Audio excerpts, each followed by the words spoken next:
foster subjective consensus among human beings, not of accurate representation of something non-human. Essentially, leftists believe that truth is a story that we tell. This makes language very important because language creates the story that creates the truth. Leftists, therefore, are very concerned with what things are called. If someone who can't walk is called crippled, for instance, that's prejudicial because it creates the impression that he can't walk. Instead, we should refer to him as handicapped. Then, when people start to realize that handicapped is actually a euphemism for crippled, we should call him differently abled. And when that comes to mean crippled, we should call him special. And because leftists believe that truth is just a story we tell, they are very good at telling stories. That's why leftists are very successful at creating fiction, as they do in Hollywood and in the New York Times. Finally, because leftists believe that truth is just a story, they have to make sure that stories they disagree with don't get told. This explains why leftists blacklist conservatives in Hollywood, why they commit acts of violence when conservative speakers come to universities. You see, leftists believe their story is a great one. It's a story of equality and peace and universal love. So if you disagree with it, they'll destroy you. Critical theory, deconstructionism, and post-culturalism taught to reinterpret history to be what it wasn't, and diligently taught that reason isn't. With reason gone, the ugliness we see around us has been consciously fostered and organized in such a way that a majority of the population is losing the cognitive ability to transmit to the next generation the ideas and methods upon which our civilization was built. In the beginning, it was a formal political conspiracy to popularize theories that were specifically designed to weaken the soul of Judeo-Christian civilization in such a way as to make people believe that adherence to universal truth was evidence of authoritarianism, and that reason itself was suspect. For the Frankfurt School scholars, the effective way to defang the oppressors is to persuade them that they are actually ignorant of good. The inflamed sensitivity induced by radicalized democratic theory finally experiences any limit as arbitrary and tyrannical. With reason gone and the rejection of the backbone of Western civilization, Christianity and the family structure, which enabled citizens to govern themselves without the need for massive government, became exposed. Their goal was the creation of a definition of authoritarianism which could be exploited to force the scientifically planned re-education of Americans and Europeans away from the principles of Judeo-Christian civilization. Lukács introduced a radical sex education program into the Hungarian schools. Political correctness, as we know it, was already beginning to take form. He tried to actually undermine the unity of the family, and that was one of the reasons that he tried to introduce sex education. Laszlo Pastor, a leader in the Hungarian resistance against the communist takeover of Hungary after World War II, explains why children were targeted. It's always much tougher to convert an adult, to do something what he was taught not to do. The key to the Frankfurt School's work on culture was the crossing of Marx with Freud.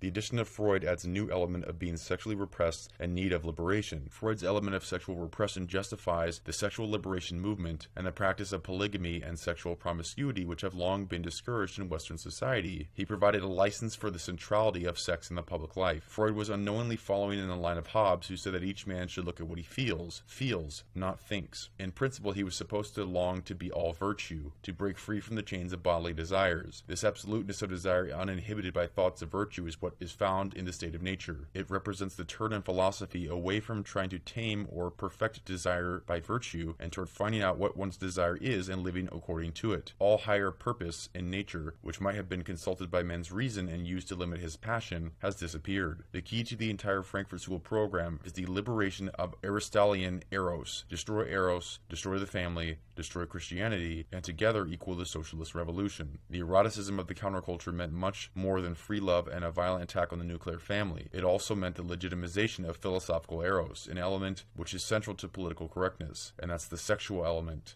Marcuse's Eros and Civilization condemned all restrictions on sexual behavior, calling instead for polymorphous perversity. Polymorphous perversity helped open the door to aspects of political correctness such as gay liberation.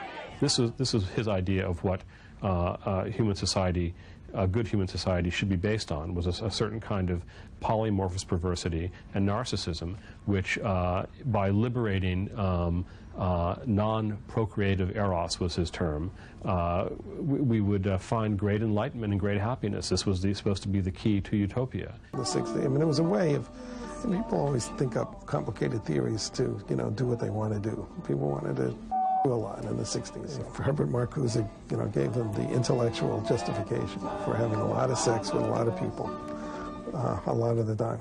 Marcuse argues that under a capitalist order, repression is the essence of that order. We can envision a future if we can only destroy this existing oppressive order in which we liberate eros, we liberate libido, in which we have a world of polymorphous perversity in which you can do your own thing. Marcuse led the way for the complete revival of the rest of the Frankfurt School theorists, reintroducing the long-forgotten Lukács. People were trained to see themselves as objects determined by their natures. The importance of the individual was replaced by the idea that the person is important because he or she is a black or a woman or homosexual. Discussion of women's civil rights was forced into being just another liberation cult, complete with bra burning and other rituals, demonstrates their complete reliance on Frankfurt School leaders and other Freudian extremists. Freedom of speech has given way to freedom of expression, in which the obscene gesture enjoys the same protected status as demonstrative discourse. All that has really happened is that reason has been knocked off its perch, is less influential and more vulnerable as it joins the crowd of less worthy claims. This popularization of life as an erotic, pessimistic ritual did not abate, but in fact deepen over the 20 years leading to today. It is the basis of the horror we see around us. The heirs of Marcuse and Adorno completely dominate the universities, teaching their students to replace reason with politically correct ritual exercises. The Frankfurt School's original 1930 survey work included the authoritarian personality, which was based on the psychoanalytic categories developed by Erich Fromm. Fromm claimed that human civilization was originally matriarchal. Later, Fromm utilized this theory to claim the support for the nuclear family was evidence of authoritarian tendencies. In Fromm's view, masculinity and femininity were not reflections of essential sexual differences, they were derived instead from differences in life functions, which were in part socially determined. Therefore, sex was a social construct.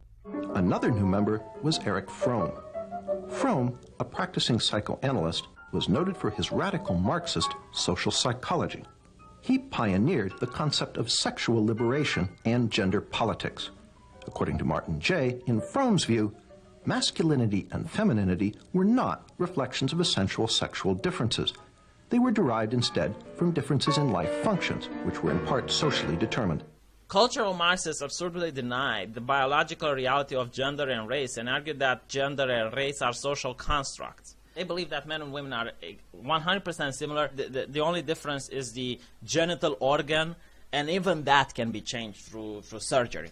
Coming back to the situation people face on campus, Marcuse defines liberating tolerance as intolerance for anything coming from the right and tolerance for anything coming from the left. Its authoritarian personality work was designed to identify people who were not sufficiently revolutionary so that these people could be re-educated. When the Frankfurt School expanded its research after World War II, its goal was to measure adherence to the core beliefs of Western Judeo-Christian civilization so that these beliefs could be characterized as authoritarian and thus discredited. The Frankfurt School's authoritarian personality profile was a weapon to be used against its political enemies. It is the measure of our own cultural collapse. That this definition of authoritarianism is acceptable to most citizens and is freely used by political operations like the Anti-Defamation League and the Southern Poverty Law Center to demonize their political enemies. It is this extreme version of the authoritarian personality thesis which is the operant philosophy of today's Cult Awareness Network, a group which works with the U.S. Justice Department and the Anti-Defamation League, among others. Using standard Frankfurt School methods, they identify political and religious groups which are its political enemies, then relabels them as a cult in order to justify operations against them. In other words, any adherence to Western Judeo-Christian beliefs is a form of repression, and this is what people say marginalizes other groups.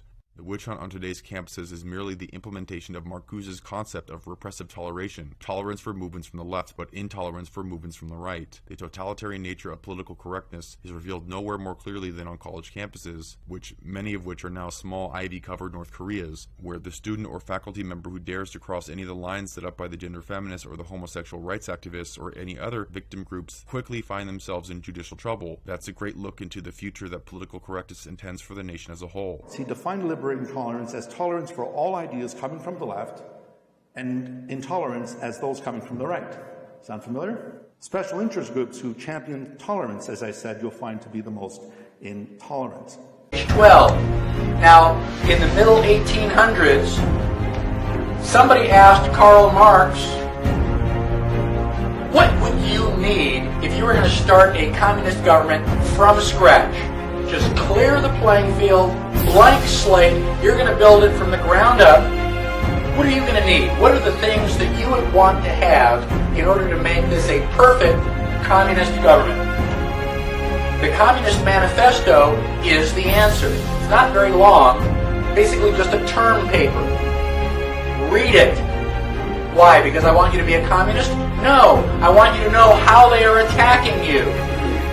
You have to understand the enemy. The 10 planks of the Communist Manifesto. Plank number 1, abolition of private property.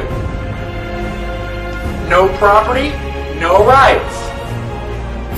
If I stand up on a soapbox and I say, I'm going to start a government where I'm going to take all of your rights away, how many people are going to volunteer? Nobody with half a brain. So now Karl Marx stands on a box and says, I'm going to start a new government and we're going to take everybody's property away. They're signing up like flies.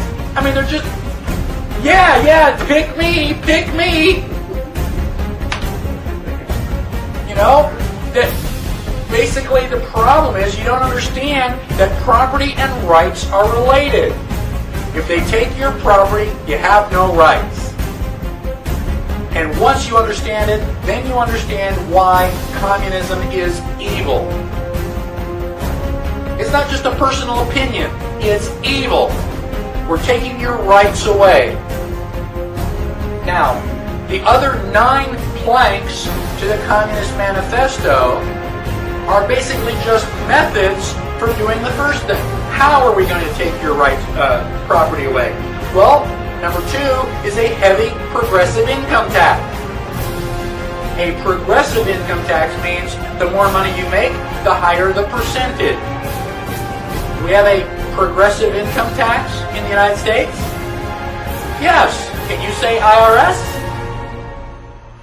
They don't put the percentages, they change it and they convert it. If you make between $5,000 and $10,000, this is how much you pay. You make between 10 and 15, this is how much you pay. And they give you the number.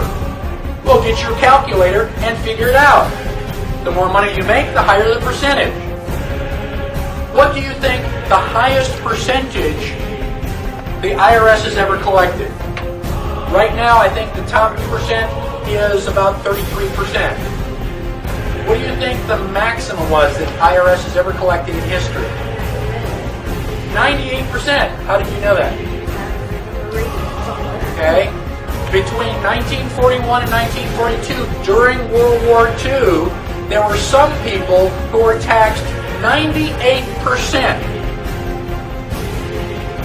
That's almost all. How come we didn't have another American Revolution? To hell with the Germans, I'm going to get my gun and start fighting here. You're going to take 98% of my stuff? You're going to have to take it. If you think you're big enough to take it, come right on ahead. But I'm not going to give it up. That's ridiculous. About abolition of all rights of inheritance. If your parents die, the government is going to take half. Why? What did they do to get half? They just want to make sure that your parents don't leave you $1 million so that you can get more and more money. It's a lot easier to become a multi-millionaire if mom and dad leave you one to start with. We don't want that to happen. Confiscation of all property of immigrants and rebels. You ever fly internationally, you got to fill out a card. If you're carrying more than $10,000, they'll take it. You want to leave the United States and go live someplace else? Goodbye. Leave all your money here. A central bank of the Federal Reserve.